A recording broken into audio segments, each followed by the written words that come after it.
2024 আৰু 25 বৰ্ষৰ নেশ্যনেল স্কলাৰশ্বিপৰ কাৰণে যদি আপুনি এপ্লাই কৰিছিলে আৰু বৰ্তমানলৈকে যদি আপোনাৰ স্কলাৰশ্বিপৰ পইচা সোমোৱা নাই আৰু আপুনি স্কলাৰশ্বিপৰ পইচাটো সোমাব নাই, আপুনি নিজৰ মোবাইলতে কেনেকৈ চাব পাৰিব তাৰ বিষয়ে আজি এইটো ভিডিঅ'ত মই আপোনালোকক দেখুৱাম।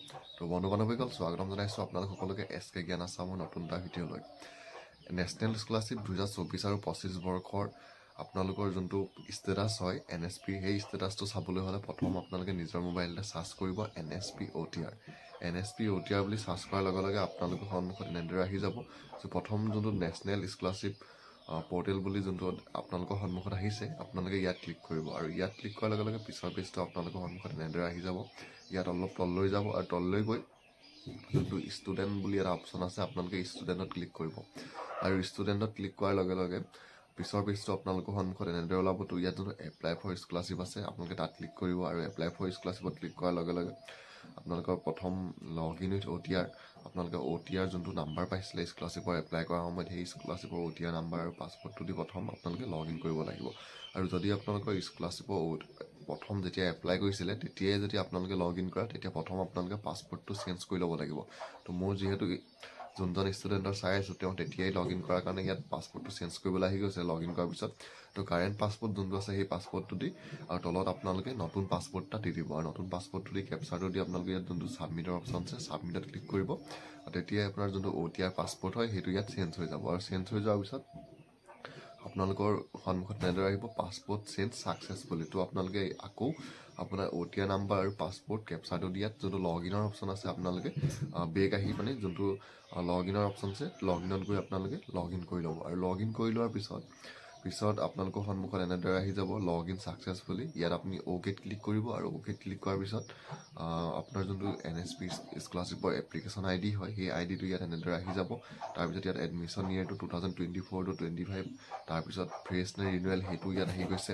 তাৰপিছত আপোনালোকৰ স্কলাৰশ্বিপৰ যোনটো ষ্টেটাছ হয় সেইটো বৰ্তমান এক্টিভ হৈ আছে আৰু একশ্যনৰ কাষতে যোনটো প্ৰচিডৰ অপশ্যন আছে, আপোনালোকে প্ৰচিডত ক্লিক কৰিব আৰু প্ৰচিডত ক্লিক কৰাৰ আগতে যোনটো এপ্লিকেশ্যন ID আছে, আপোনালোকে সেই এপ্লিকেশ্যন IDটো ৰাখি ল'ব। পিছত এইটো আপোনালোকৰ যেতিয়া পে'মেণ্ট ষ্টেটাছটো আপোনালোকৰ বাকী ষ্টুডেণ্টবিলাকৰ সোমায়, আপোনাৰ যদি নোসোমায় তেতিয়া সেই ষ্টেটাছটো চাবলৈ এই এপ্লিকেশ্যন IDটো আপোনাক দৰকাৰ হ'ব পাৰে।